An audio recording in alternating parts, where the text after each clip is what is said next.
saya Animal Sidratul Aziza dari Prodi PGRI kelas 5A. Di sini saya akan menjelaskan tentang karya sastra mulai dari pengertiannya, pembagiannya, dan contohnya. Nah, secara umum karya sastra itu merupakan hasil ekspresi manusia yang dituangkan melalui bahasa, baik itu secara lisan maupun secara tertulis, yang mengandung unsur estetika, perasaan, dan pandangan hidup. Karya sastra itu bukan sekedar hanya hiburan, tetapi juga untuk menyampaikan pesan, nilai moral, dan realitas kehidupan. Nah, pertama kita akan bahas karya sastra berdasarkan ragamnya. Ada 3. Yang pertama ada puisi. Nah, puisi ini merupakan karya sastra yang menggunakan bahasa yang padat, indah, dan kaya akan makna. Puisi ini biasanya menggunakan rima, irama, dan majas.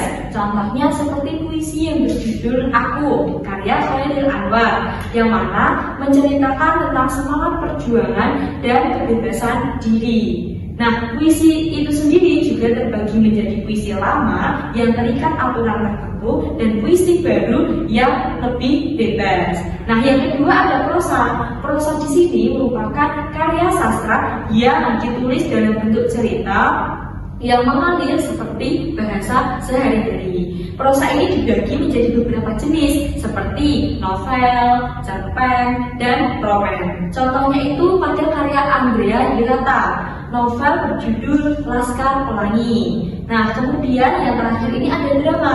Drama di sini merupakan karya sastra yang ditulis dalam bentuk dialog dan dirancang untuk dipentaskan. Ciri utama drama itu ada tokoh, dialog, konflik, dan petunjuk pementasan. Nah, contohnya itu ada drama seperti Paling Kudang yang menceritakan seorang anak yang durhaka kepada ibunya. Ada juga drama Romeo dan Juliet. Nah, kemudian yang kedua ada karya sastra yang berdasarkan waktunya. Ada sastra kuno dan sastra modern. Nah, sastra kuno itu merupakan karya yang berkembang pada masa lampau dan biasanya disampaikan secara turun-menurun melalui lisan. Contohnya itu pada legenda Danau Toba. Nah, karya sastra kuno itu juga mengandung unsur kepercayaan, adat, dan nilai moral masyarakat zaman dahulu. Kemudian lalu juga ada sastra modern. Nah, sastra modern ini merupakan karya sastra yang berkembang setelah masyarakat itu mengenal sistem tulis dan teknologi. Contohnya pada novel modern, cerpen modern, dan puisi kontemporer.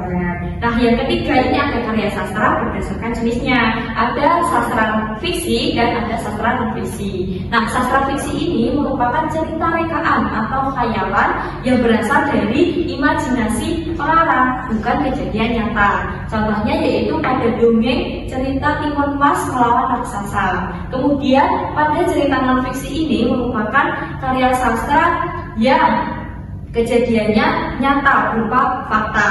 Nah, contohnya itu pada biografi Raden Ajeng Kartini yang menceritakan semangat perjuangan beliau dalam memperjuangkan pendidikan perempuan. Nah, jadi dari semua penjelasan yang tadi saya sampaikan dapat dipahami bahwa karya sastra itu bukan hanya sekedar untuk cerita atau tulisan rapi, tetapi merupakan cara manusia menuangkan pikiran, perasaan, dan pengalaman hidupnya dalam bahasa. Melalui puisi, prosa, dan drama, itu kita lihat bagaimana manusia mengekspresikannya. Melalui sastra kuno dan modern, kita bisa memahami perubahan cara berpikir masyarakat dari waktu ke waktu.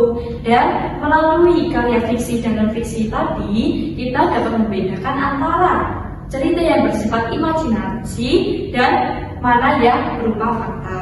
Artinya, karya sastra itu tidak hanya untuk dibaca atau dipentaskan, tetapi juga untuk memahami kehidupan dan nilai-nilai yang ada di dalamnya.